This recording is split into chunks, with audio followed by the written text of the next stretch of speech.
ही गोष्ट आमचा समाज कधी विसरणार नाही. कारण आम्ही लोक भावनिक आहोत, लढाऊ वृत्तीचे आहोत.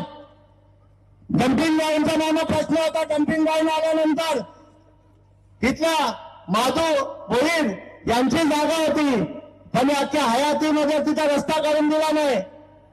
कारण तो रस्ता दिल्यानंतर तिथे डम्पिंग ग्राउंडला जाणाऱ्या गाड्या चालू होतील, नाही दिला काढून त्याने.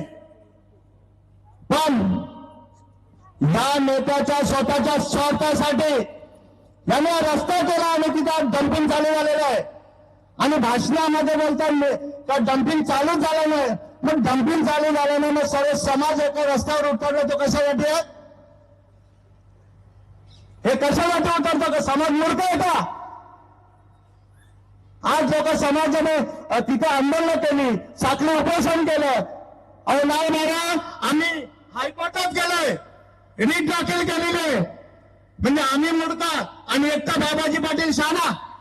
वा रे वा, कुठला बाबा साहेब? बाबाजी साहेब तुम्ही आम्ही देवानी खूप दिलंय. स्वतःच्या स्वार्थासाठी समाजाला वेठीत धरू नका. आज जर तुम्ही रस्ता दिला नसता तर तिथे डम्पिंग ग्राउंड झाला नसता.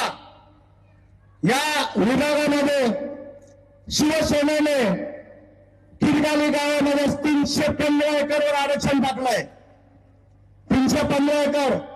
315 एकरला काही लागतं की नाही? प्रत्येक वेळेला आमच्या समाजावर अन्याय. हे कशासाठी?